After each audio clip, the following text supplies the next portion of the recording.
Support comes from Missouri Forest Products Association, committed to sustainable and sound conservation of the state's forests, which support more than 41,000 Missouri jobs, resulting in a $10 billion industry. ChooseWood.com. If you have a smart speaker, you have access to the entire world of NPR and St. Louis Public Radio. All the latest news and all the captivating stories. Activate our voices with yours by telling your smart speaker to play St. Louis Public Radio. From St. Louis Public Radio.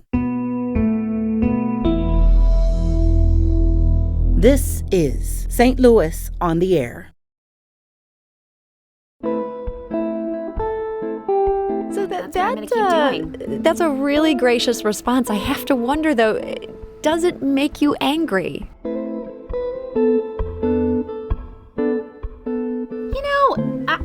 I think mostly it just makes me sad. The other thing is, too, we need to pour everything we can into getting people vaccinated. So when we do that, I think it will be very attainable for us to get to the vaccination rates we need in order to be able to take our masks off.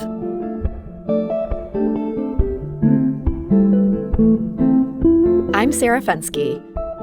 Tuesday was a long, disappointing night for Lisa Clancy. The St. Louis County Councilwoman introduced an ordinance to restore the county's indoor mask mandate. It was voted down. That happened after several hours of vitriol in public comments, some directed at Lisa Clancy in some very personal ways. And Councilwoman Lisa Clancy joins us today to discuss everything that happened. Councilwoman, welcome back to the show. Good afternoon, Sarah. Happy to be here. So Tuesday, this was a tough night. Are you surprised that vote didn't go your way? In many ways I am surprised. I have a lot of respect for all of my colleagues on the council, despite some fierce political and policy differences. But at the end of the day, I do believe that all of us truly want to do right by our community, especially when it comes to protecting each other and protecting all of our residents throughout this pandemic, and especially in the face of this dangerous Delta variant. But that's not what I saw on Tuesday night. And so in some ways it did surprise me. So we should be able to stand up right now together. You had introduced this ordinance to put masking back in St. Louis County after the council had previously overruled the county executive who had done this mask mandate without the council's approval.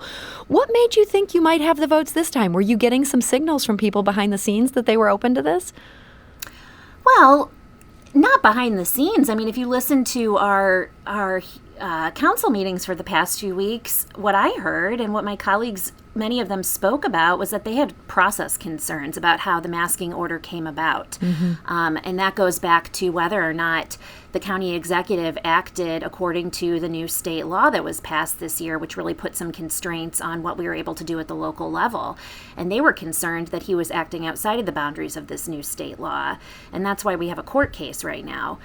So I decided to move forward and remove a lot of those process barriers. I believed them when they said that there were process concerns. However, it feels after this past week that the goalposts have again moved, when many of them were then voting in a way that didn't matter now that we had taken out those process concerns and done it in a way that was completely generated from the council. And so you had this vote again, and this was not a roll call vote. I can't tell people exactly how everybody voted on this because it was just done by voice. How unusual is that? It is unusual. So in my 2.5 years on the council, there has never been a request for a roll call vote denied. And in fact, it was a charter violation. Section 2.080 of the St. Louis County Charter provides for any council member to call for a roll call vote.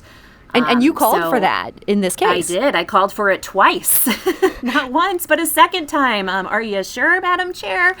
And it was pushed down both times I called for it. But I think I called for it because this is an important issue. It's important for all of us to understand exactly where each council member stands on this issue of public health and common sense approaches to keep us all safe and healthy right now. And it appears that the chairwoman and the majority of council members decided to hide behind a voice vote. So the fact this was a charter violation, you're saying, and you cited some very specific numbers there, do you have any recourse on this? I don't know. I'm talking through that with our legal counsel right now. That you I think could it's maybe pretty force clear at this point. It sounds like, we'll I mean, see. you know, I don't this know. lost. I don't know. Okay. So, Yeah. So it would only be a question of forcing people to go on the record if you brought this up again. Right. I think at this point, I think it's pretty clear where people stand. But again, do they have the courage to come out and say exactly how they voted? We'll find out.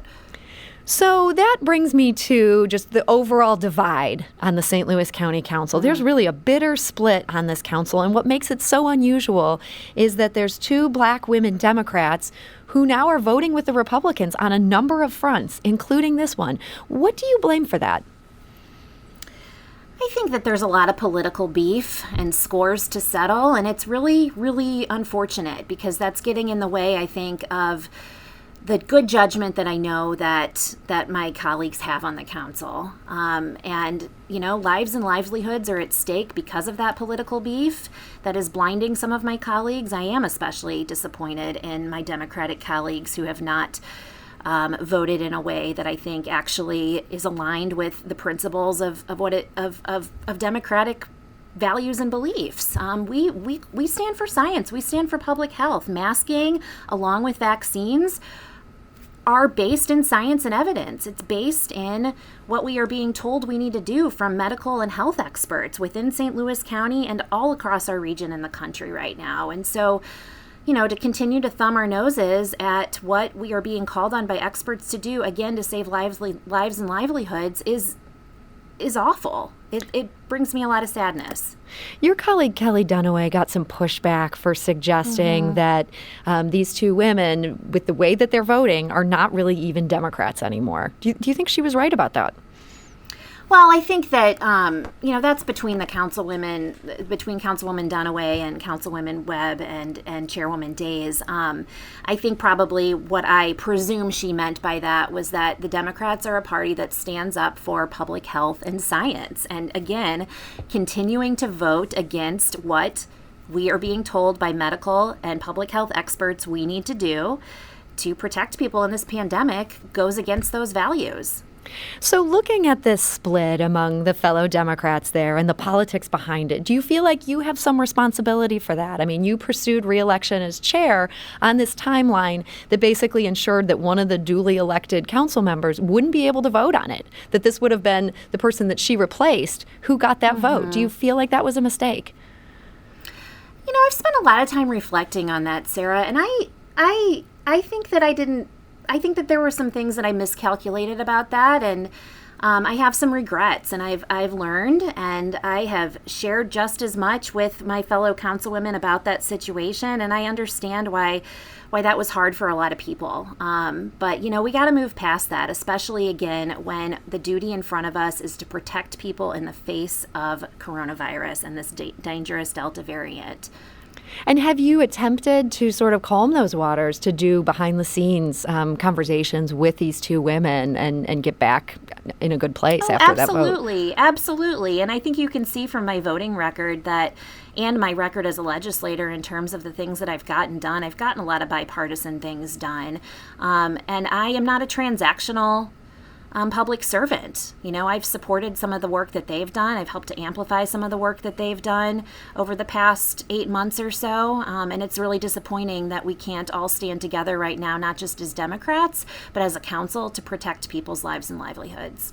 So one of the big criticisms about this bill I heard coming from Republicans and also some people in the audience, they said that this sunset provision, that this mask mandate would be in place until, I believe, 70% of the county was vaccinated, that just seemed like a method to having this go on indefinitely. What would you say to that? Well, I would say that first, I did consult with our public health and medical experts about what an appropriate sunset provision should be. Without a sunset provision, I would say that potentially the mandate could go on indefinitely. And this is one thing that makes the ordinance that I proposed different than what was in the health order. The other thing is, too, we need to pour everything we can into getting people vaccinated. So when we do that, I think it will be very attainable for us to get to the vaccination rates we need in order to be able to take take our masks off. The other criticism, people are saying this could have led to big fines up to $2,000, up to a year in jail, because people could be found guilty of failing to comply with a health ordinance, that this would be a Class A misdemeanor. Is that a fair concern? No, and I'm glad you brought that up, Sarah. That is absolutely false. When I was working on this ordinance, our counselor's office can attest to this. I went to them and said, look, how do we enforce this? I do not want people to go to jail. I do not want people to be fined for violating this mask mandate. And so we crafted it in a way to ensure that that wouldn't happen. Additionally, the state statute that was cited has a major loophole in it that I'm not sure my council colleagues who have brought that up are aware of. The loophole is such that we would only, the misdemeanor, the potential for someone to be fined exorbitantly or even go to jail could only happen if the jurisdiction, the local jurisdiction, in this case St. Louis County, published the ordinance in like a local paper for up to 3 weeks, at least 3 weeks. We don't plan on doing that. Therefore, that we have a loophole that provides that the kind of enforcement they're claiming would happen just wouldn't. So that is false, and I want people to understand that. That's interesting to hear. I hadn't heard about that particular thing. So if this went through, you would make sure it wouldn't be published. There wouldn't have been plans to publish it.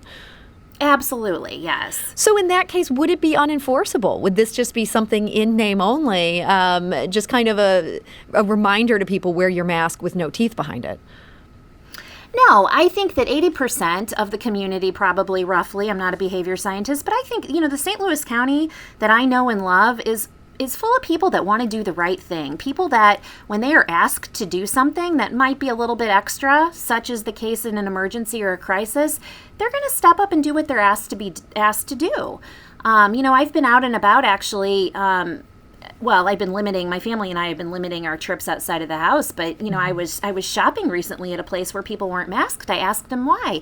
They said, well, there isn't a mandate in St. Louis County anymore. So that tells me people are paying attention to what they're being asked to do. Of course, we're going to have some people that are going to not comply, as we were told very boldly at our council forum for the past few weeks, but most people want to do the right thing, and there is evidence that shows that these mandates do make a difference. We're talking today to St. Louis County Councilwoman Lisa Clancy. On Tuesday, her attempt to reinstate a mask mandate in St. Louis County was voted down, a somewhat unusual vote in that it was done by voice, but there does appear to be a consensus against this on the St. Louis County Council at this point. Now, Lisa, you mentioned some of these comments coming out at this hearing, and frankly have happened at previous hearings as well. Some of this was downright ugly. I want to play a clip from a member of the public who spoke at Tuesday's meeting. She gave her name as Justina Case. Lisa, I will address you even though that gentleman did not. I have been a single parent. I ask you to do your job. As a single parent, I also nursed my child. And I had to put my milk aside so that other people could feed him when I couldn't. This is your job that you begged your people to vote you in for, which means you need to pay attention. You need to find a babysitter. And if your father of your children cannot be said parent, then you need to find one of your constituents that love you to be your babysitter, someone you trust. Instead, you are forcing to stay on Zoom and not be part of this council. So those are some really angry words. This is from a member of the public who spoke. There was about 2 hours worth of public comment before it got to the part where the council took over. And Councilwoman Clancy, it feels weird to amplify this on our airwaves today, but we wanted to give people a sense of some of the things that are being said and being said in a public meeting. What's your reaction to that, listening back to it today? I hadn't heard that since Tuesday night. You weren't just sitting there playing it over and over. No. And a lot of people have checked in on me and asked me how I'm doing. Sarah, you're a mom. You know this firsthand. Moms are tough as you know what. I can take that heat. It makes me really sad, I think, for a couple of reasons. One, it sounds like that this mother didn't get the support she needed from her community and from her village and from her workplace. when she needed it the most, when she was a single mother. And that goes back to part of why I'm in this position. Moms still aren't treated in our society, working moms especially, as they should be. I mean, it's 2021. And we need to step up for moms. We need to step up for children. And, the other piece that strikes me, too, is that, when you hear things like this, it makes you wonder, is this part of why there aren't more moms, more women in public office? Mm-hmm. I think that's something that's concerning across party lines, that actually unites Democratic women and Republican women. So, I'm going to continue to take care of my children while also being a public servant and showing up the way I need to in many ways in my community. It's possible to do both. So that's what I'm going to keep doing. That's a really gracious response. I have to wonder, though, does it make you angry? I mean, hearing something like that, it's so personal, basically calling you out for tending to your child during this meeting, and I assume kind of tilting the camera so people couldn't see you were breastfeeding is what she was angry about. I think mostly it just makes me sad. It just makes me sad. And I believe the irony was I've gotten some heat for people saying I'm texting during the meetings. If they want to see my text messages, they can see the text message where I'm texting my husband saying, can you please come upstairs and get the baby and change his diaper? He just had a blowout on my shirt. Yes, I sat through half of that meeting with a blowout on my shirt the other night. And I believe my husband he said to me after the meeting, I was holding the baby when that woman commented. So there you go. We've got some good teamwork going on here. I'm glad your husband that baby's not going to be leaving my side until he's ready to. And yeah, we should mention just how young this baby is. This is your younger son now. He's just 2 months old. Is that right? Yeah, he turned 2 months on Monday. And the fact that people are angry that you're tending to him during a time when I feel like most women would still be on maternity leave. Right. I mean, this is not like you're doing this at a year old. Right. I mean, I'm sure I could have completely signed off if I wanted to this summer, but no, that's not what I signed up for. And, I made some arrangements. My assistant has stepped up big time. Carter, I hope you're listening today. Thank you. In order to provide coverage so that I could, in some ways, dial back just a little bit this summer. But we've got too many important things going on in our community right now. And my constituents and the residents in St. Louis County need all of us at the table right now as we continue to forge our way through this pandemic. And as a mom, too, I'm thinking about everything that's at stake for our children right now. And so, again, it's important for me to step up from that perspective as well. I have 2 children who aren't old enough to be vaccinated yet. So you better believe that's part of what's driving me as I continue to work for masking, vaccines, and other things that we need to do here. So there is certainly a lot of vitriol that's been directed at you. At the same time, when we said we were going to have you on today, we heard from any number of listeners who are just, they have your back and they want to know how they can help you. Mary writes on Facebook, she's a hero here standing up for science and community health. So many pro-mask people can't be in these anti-masker crowds because of the COVID risks. Ask her how the pro-mask crowd can get our messages to the council. We email, what else can we do? Any thoughts on how these supporters could support? Yes, so we are getting those emails. I am reading them all. We have gotten slammed with emails over the past couple of weeks from people who say exactly what you said, Mary just shared. They don't feel safe in our chambers to make their voices heard. I don't blame them. Our chambers are not safe right now. They have the ingredients for a super spreader event. I think it's just a matter of time, unfortunately. So keep emailing us, keep calling us.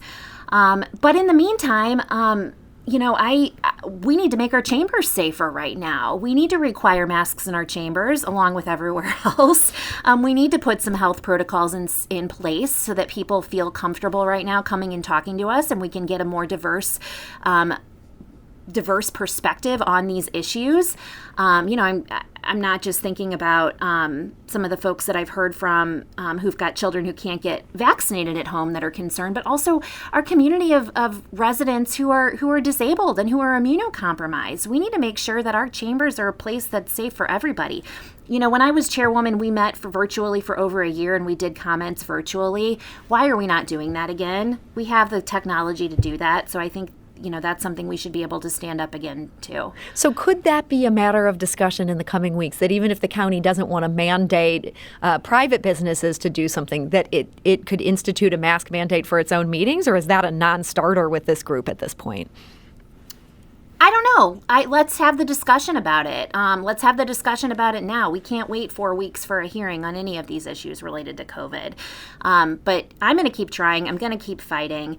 And I hope that hearts and minds on the council could be softened again with the voices of the community members, who I think are probably actually the majority of folks. Well, St. Louis County Councilwoman Lisa Clancy, thank you so much for joining us today. Thank you, Sarah. St. Louis on the Air is a production of St. Louis Public Radio. Understanding starts here. If you learned something new from today's episode, consider leaving us a review and rating on Apple Podcasts on the App Store. It's the easiest way to help people discover our show. We appreciate it. Thank you. St. Louis Public Radio is a member-supported service of the University of Missouri, St. Louis.